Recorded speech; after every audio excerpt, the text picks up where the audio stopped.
Hi and welcome back to Bike Speed. So this week we're going to service this Canyon Endurace road bike.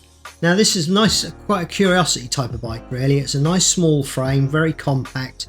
It's on 650B tyres and wheels, so it's a much smaller frame than your regular size frames. But this was in for a service, a couple of cables, some brake pads and a full strip down and clean.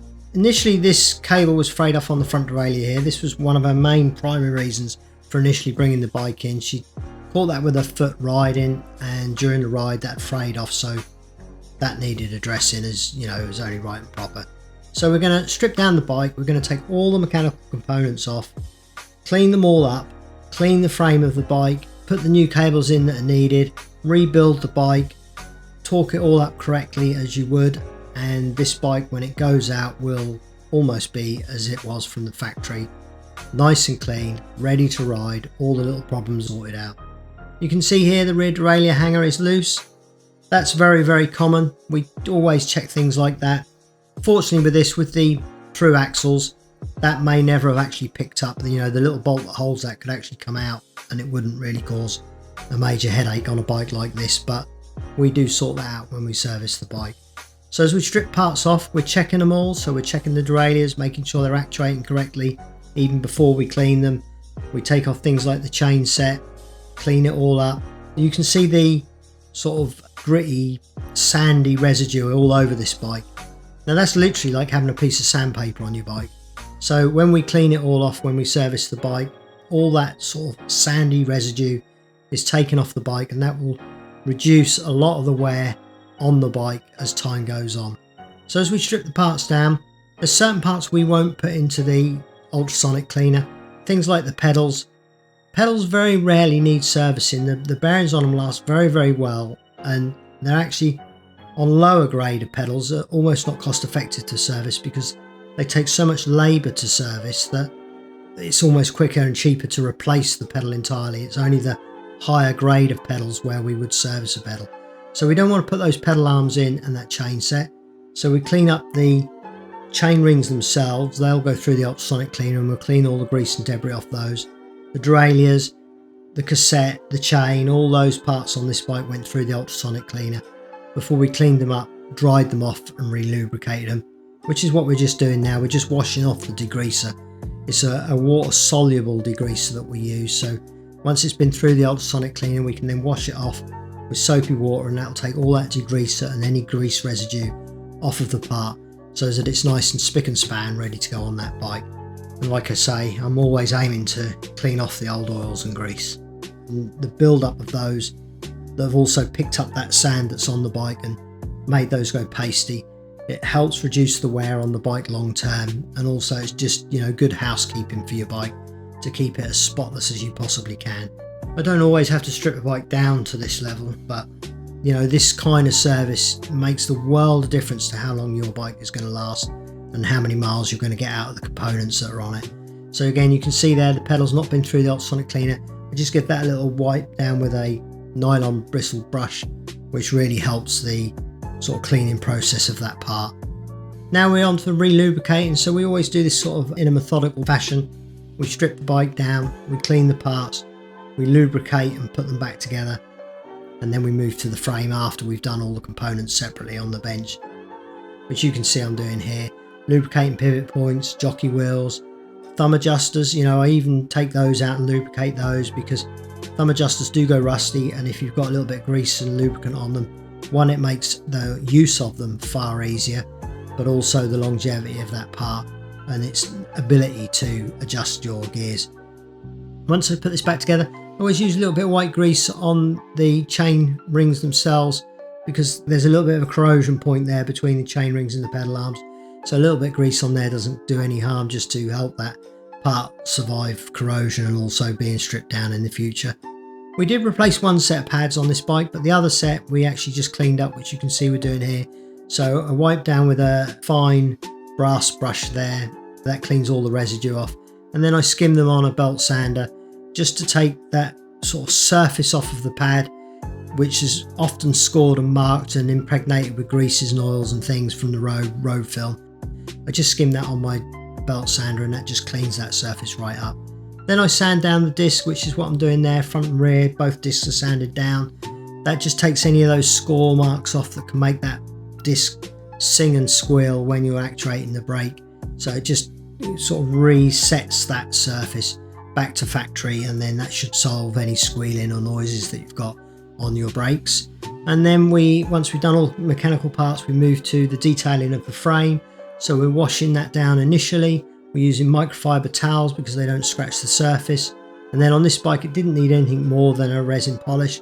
Now you'll notice with this bike, it's a matte bike, but by the time we've used the resin polish, although it says polish, it actually doesn't polish a matte surface, it actually cleans it. So it'll take road film off and give a little bit of protection that a polish does. That, you know, if you get water on this, it will just sit on the surface a little bit more. But because this is a detailing, we also add a little extra touch to any bike that we're actually going for this full-on strip down and rebuild service. This is like a better grade of servicing. So once we've done that polish, we then also use a ceramic spray. So we'll spray the bike with ceramic. Again, you'll notice this doesn't make the bike shiny, it maintains that matte finish, but ceramic spray will really help reduce the way that mud and water and debris stick to that frame. Now you may notice here, this is actually a chain protector to stop the chain and the greases rattling on that chainstay. But the protector itself has got a protective film that was never took off. That is literally a factory film that should have come off when that was fitted. So it looked very unsightly on the bike. But once we peeled that protective film off the protector, it then still does its job and the bike looks really nice afterwards. And then we're just working on the wheels. So we've done mechanical parts, done the frame, and now we're going to work on the wheels. So while I'm cleaning them, I'm checking bearings. The bearings actually on this bike all the way through were pretty good. Headset bearings, bottom bracket bearings, wheel bearings, hub bearings. We check all those by feel and experience, and they were all absolutely fine on this bike. The bike had just built up a bit of debris, needed a little bit of brake work, a few little extras, just to really bring this back up to spec and back up to song. Once the parts go back on, we begin the torquing process. So we torque the cassette and the brake disc, and then we're also, the tyres on this bike were very worn and they had little nicks and marks on them, a little bit perished on the rubber. So we're putting a fresh set of rubber on this bike. So these tyres were very, very tight on this bike. I would not want to change this on the side of the road. And I did actually advise the customer on that. I think she'd already had trouble from sort of speaking to her with changing tyres on this bike. I think could be a little bit of an issue, this one, if you had to do this on the side of the road. I think it would take all my experience to get this changed. It was so tight on that rim. But it's on there. It's all good to go, and now we're just going to address this frayed cable on the front derailleur. So you can see it's frayed right off, so that has to be replaced. Now, internal cable routing is always tricky. You know, there's no easy way of doing it. Experience certainly helps. Some are certainly easier than others, and this bike was no exception to that problematical recabling of a bike. But what I always do is I try and put a cable guide into the frame, so I'll put a tube over the old cable and filter that through the frame and leave those sort of tubes in. So I might maybe even use 2 or 3 different tubes, but I can then get the new cable into that fresh tube and down its original route throughout the bike. That's what we were just doing there, was getting that new cable through the inside of that down tube, and successful in the end, so that's all good. Little things like this, the front derailleur hanger was also loose as we showed the back one. The front one here was also loose. That needed a little tweak and tighten before we start putting parts back on the bike. It's little things like that we're noticing when we're servicing, and make a huge difference to the way a bike changes gear if there's no movement and floating around there. So, and then a little bit of Loctite on that rear derailleur just to make sure that never comes undone. Like I say, we're starting to get the bike back together now. So if you're one of our subscribers, we'd like to thank you for subscribing. We're on 14,000 subscribers now, and the channel is growing rapidly, and every week when we see new subscribers coming along, it's always thrilling. So thanks very much for subscribing. Thanks to people who lend us bikes like this customer has, and it really is making doing YouTube enjoyable for me and Simon. You can see there that actually the rear derailleur cable also frayed off when I tried to refit it into the derailleur. I often try and reuse these if they're all actuating nicely in the first place, but in this instance I couldn't salvage the cable, so I did have to put a new one in, which is just what I'm doing there, just refitting a new cable. Really important, that little thread there, I always put a little bit of grease on that. They are very prone to corroding and sticking to the caliper. It's almost one of those, even when you get a bike new, make sure that you lubricate that little thread on that brake pad pivot. So I'm going to go the wheels here and then the chain. I'll lubricate that once I've adjusted the gears to keep the drivetrain nice and clean. I always apply some grease to the bottle cage bolts. I've seen these seize in the frame many times, so I always try to prevent that. It's all beginning to come together. Just a little tweak on the the adjusters and the gears, and a little bit of B screw adjustment. High and low screws may need adjusting, and just get that gear shift nice. So you can see that swinging up and down there nicely. The front's changing gear perfectly, and then we can just begin to cut off cables and finish everything off. We always put everything pinch tight when we're testing a bike. Check everything's working, like these brakes, before we actually fully torque up everything. And then one of the final stages for us is to begin to work through the bike with a torque wrench. Checking all the nuts and bolts, all the fittings. Anything I can physically get a torque wrench on, I'm checking. Because bikes are never right. That's one thing I have learned. They're built in factories where people just do that for a job. They're not really interested in cycling often. Really important to go right through your bike. And of course, road vibration can loosen off nuts and bolts and things. So that is again why you should get them torqued regularly with your regular service, just to make sure everything on that bike is absolutely spot on. And then we just lubricate the chain up.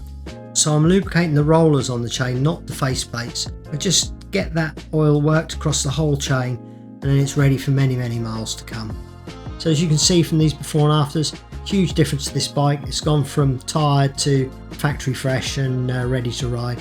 So if you've enjoyed the video, please hit subscribe.